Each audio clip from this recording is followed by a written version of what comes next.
Somewhere past the edge of everything we understand as home, a machine built in 1977 is still listening, not seeing, listening.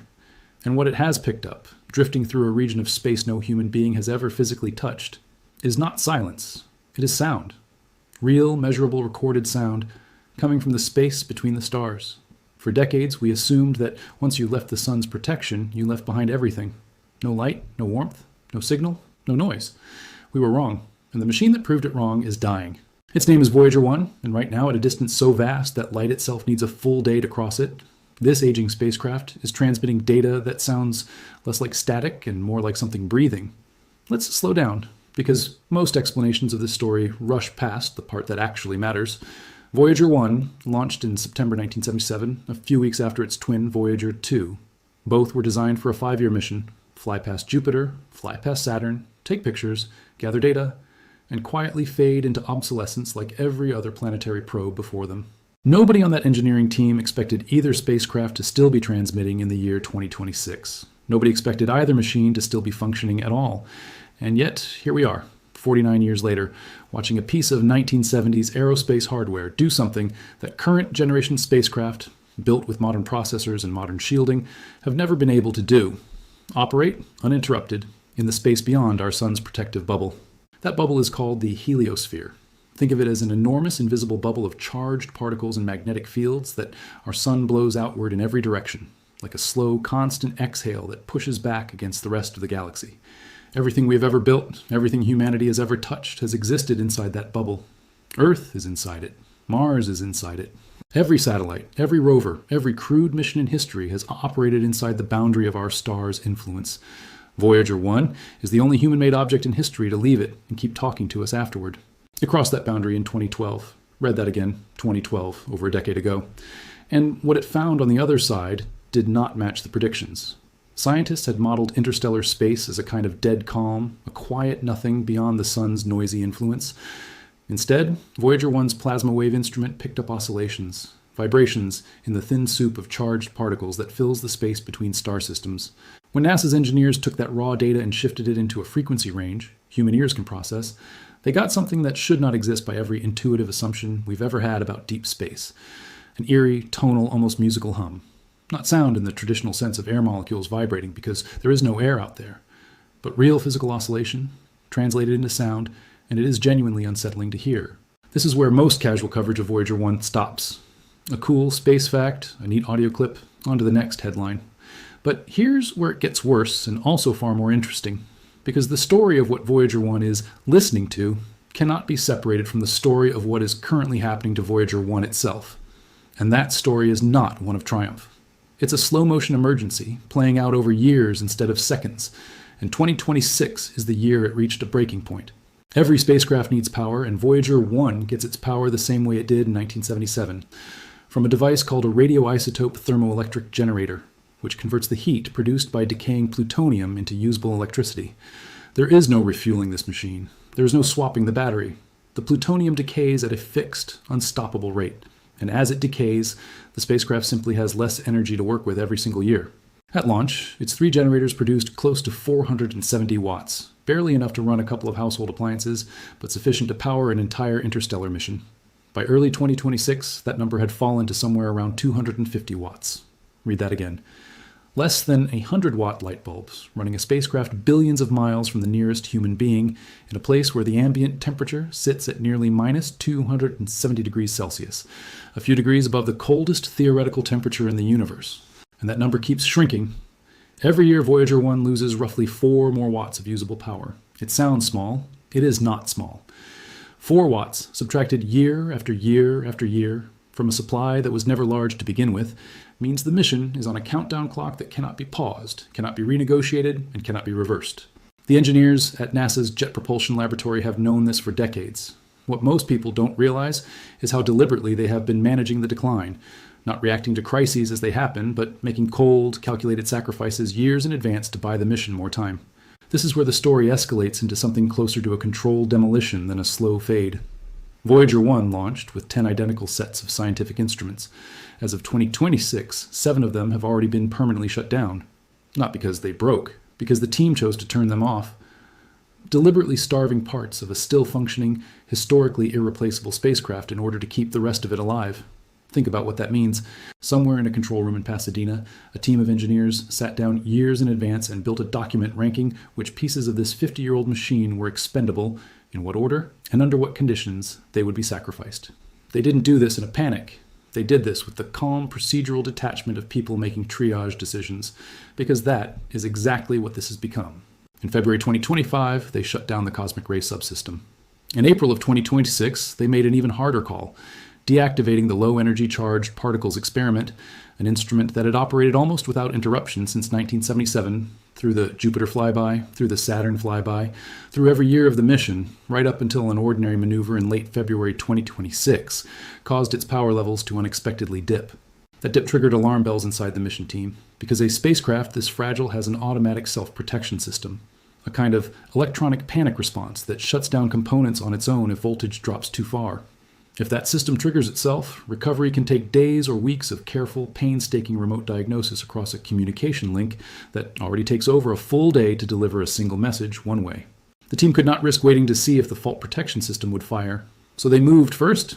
They chose to kill an instrument themselves, rather than let the spacecraft's own defense mechanisms make that choice under worse conditions. This is not chaos. This is strategy. Cold, deliberate, years in the making strategy, executed on hardware older than most of the people currently operating it. Here's the part that should genuinely unsettle you. After that shutdown, Voyager 1 was left with only 2 operating science instruments out of the original 10. One measures magnetic fields. The other is the plasma wave subsystem, the very instrument responsible for capturing the interstellar sound that opened this story. In other words, the spacecraft's capacity to keep listening to the universe beyond our sun is now hanging by the thinnest possible thread, propped up by a supply of decaying plutonium that has no way of being replenished, on a device engineers describe using words like sacrifice and trade-off instead of upgrade or improvement. And yet, in the middle of all this managed decline, something almost defiant is happening. Engineers are not simply accepting the slow death of the mission. They are attempting something they've nicknamed, only half-jokingly, the Big Bang, a bold software and power management fix designed to squeeze meaningfully more operational life out of a spacecraft that was never engineered to survive this long in the first place. Because Voyager 2 currently has slightly more spare power and is somewhat closer to Earth, it was chosen as the safer test subject, with trials scheduled through the middle of 2026. If it works, if the fix proves stable and doesn't destabilize the spacecraft's fragile systems, engineers plan to attempt the same intervention on Voyager 1. And there is even a real possibility, however uncertain, that the instrument shut down in April could eventually be switched back on. Think about what that means.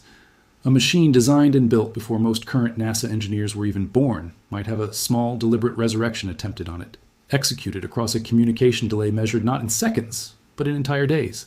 Because that delay is also escalating, this is where the story reaches genuinely historic territory. In November of 2026, Voyager 1 will cross a threshold no human-made object has ever reached.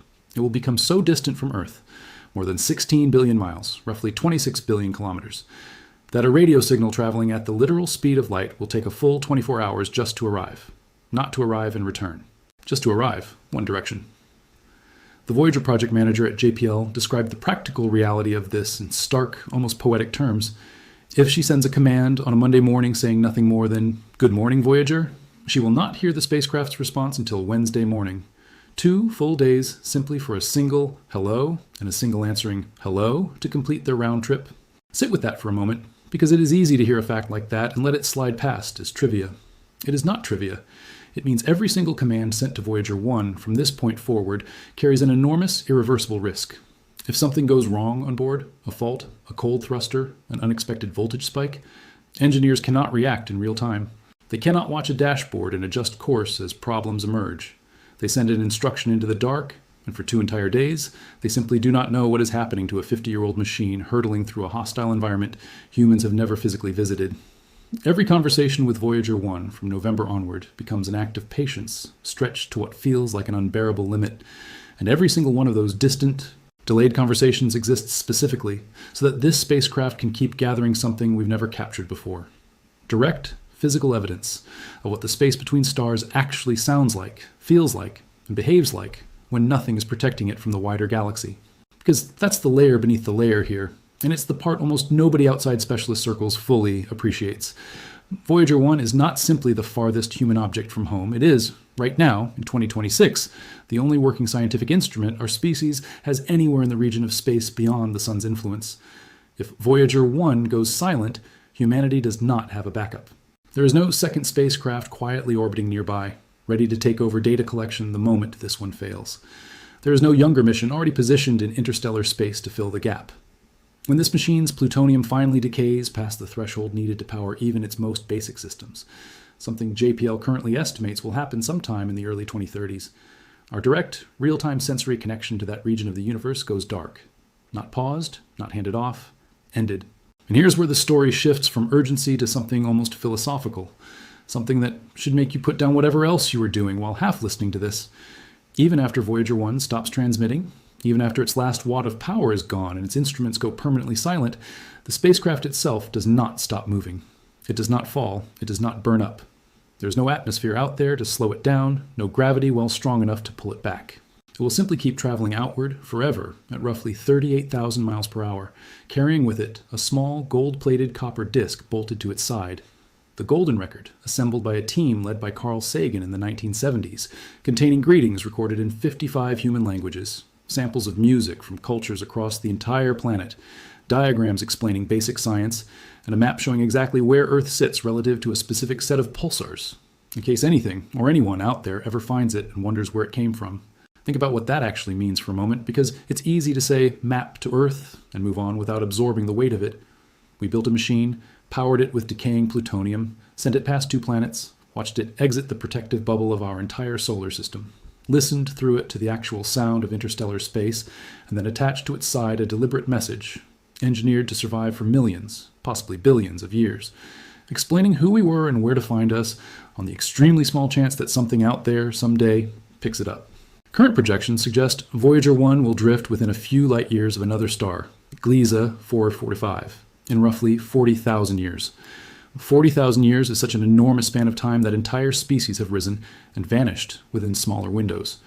And even that encounter is not a landing, not a signal, not a message received, just a flyby, a machine slipping quietly past another sun in the deep silence of the galaxy, still carrying its unopened invitation. So here's the real question buried underneath all of this, the one that mainstream headlines about Voyager hears mysterious sounds almost never actually ask.